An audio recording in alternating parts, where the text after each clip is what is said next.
Salut tout le monde, j'espère que vous allez bien. Nouvelle vidéo sur la chaîne. Aujourd'hui on parle de FPV, ça faisait un petit moment que je voulais faire ce sujet de vidéo. J'avais déjà préparé pas mal de choses depuis un petit moment pour cette vidéo là, j'avais jamais pris le temps de la tourner. Aujourd'hui, comme vous avez pu le voir dans le titre, on va parler du Protec 25 Pusher de chez iFlight. Je vais vous expliquer un petit peu mon utilisation, tout ce que j'ai fait dessus. On va aussi parler beaucoup de ça, la GoPro Naked. Voilà, je vais vous raconter un petit peu tout l'environnement qui gravite autour de ce drone, vous dire pourquoi je l'utilise et puis voilà, on attaque tout de suite la vidéo. Donc ce fameux Protec 25 Pusher en 2 pouces et demi, et les moteurs sont inversés. Voilà, c'est la petite particularité, donc on dit que les moteurs sont en mode push.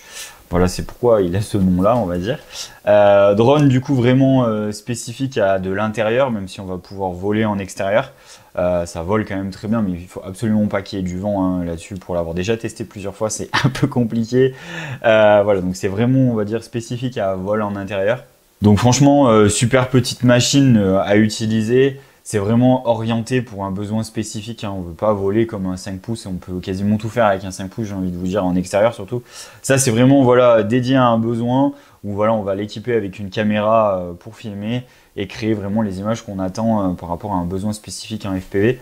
À savoir que du coup on peut voler avec une GoPro full dessus, je l'ai déjà testé mais par contre ça vole super mal, donc on est obligé de s'orienter du coup vers des caméras naked comme les GoPro, ou alors vous pouvez utiliser la gamme Insta360, les Go exactement, je crois qu'il y a la 3 maintenant qui est sortie.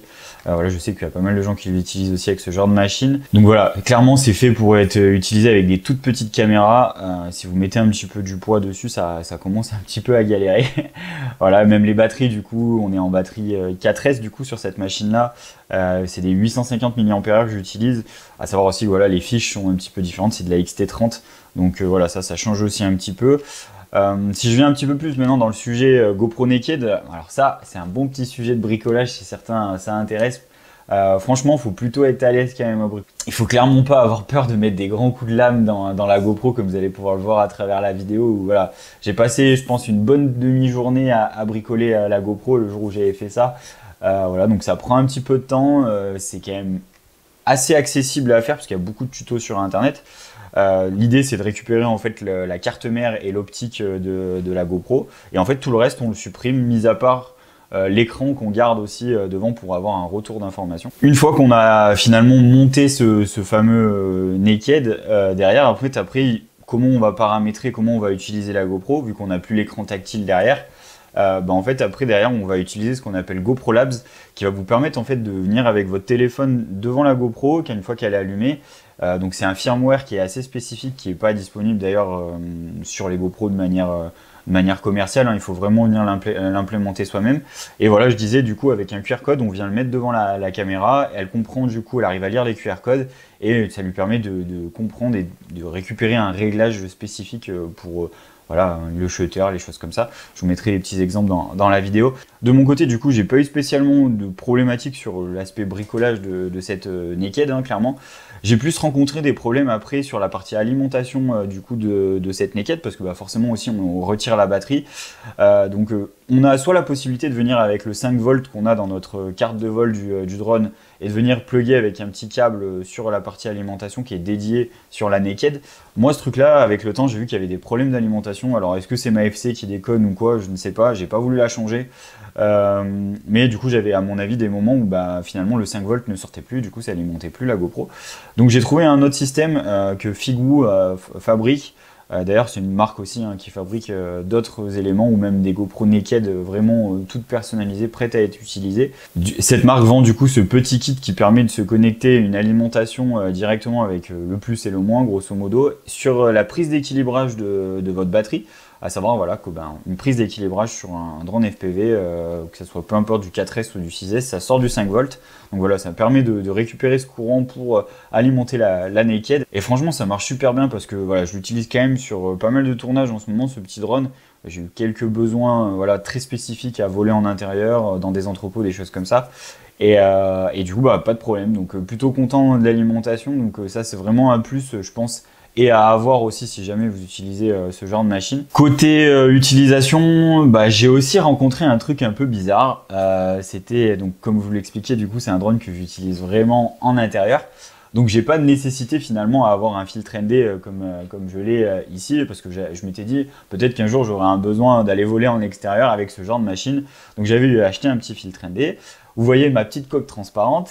Et je me suis dit, putain, mais c'est bizarre, c'est souvent sur internet que je vois que la coque transparente est vachement plus en stock que la coque noire. Bon, je me suis dit, bah allez, je prends cette coque transparente, ça fera joli, etc. sur la machine. Erreur, vous allez le voir du coup en image. Finalement, quand le soleil rentre en plus du filtre ND, ça crée une sorte d'halo de lumière qui vient se refléter en fait dans la coque en plastique qui est du coup transparente, donc la lumière passe à travers et ça fait cet effet bizarre. Donc bah voilà, il va me rester à changer cette case, un de ces quatre.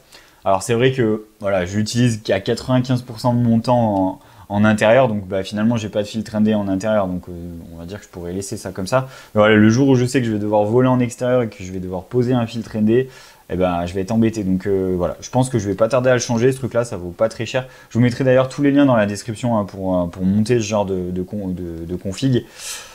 Donc voilà, si je dois faire des petites conclusions sur cette machine, franchement moi j'en suis super content. Franchement les images que ça me permet de créer en plus de tout ce que j'ai ailleurs en termes de FPV, ça amène vraiment un plus sur l'aspect créatif en intérieur.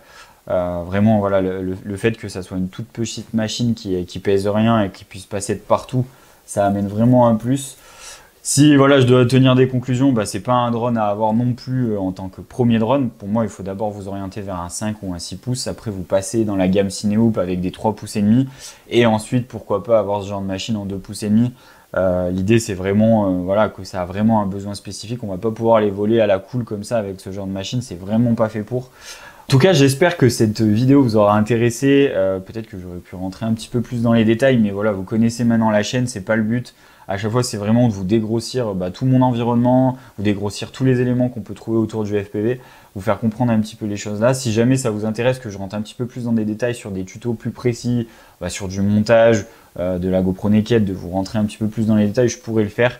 J'ai pas mal de vidéos qui vont arriver au cours de l'été sur un montage d'un nouveau drone FPV complet. Je pense que ça va être le gros sujet de l'été en termes de vidéos avec pas mal d'étapes où je vais vraiment essayer de rentrer un petit peu plus dans les détails. En tout cas, j'espère que cette vidéo sur le ProTech 25 Pusher vous aura plu. N'hésitez pas à vous abonner, n'hésitez pas à liker, n'hésitez pas à commenter la vidéo s'il vous plaît. Voilà, le projet des 2000 abonnés pour 2024 continue à avancer. Je suis plutôt content de comment ça se passe en ce moment sur YouTube, même si l'algorithme est un peu plus calme en ce moment pour moi. Mais bon, on continue notre petite affaire sur les réseaux sociaux. Et puis moi, je vous dis à très vite pour une prochaine vidéo. Ciao!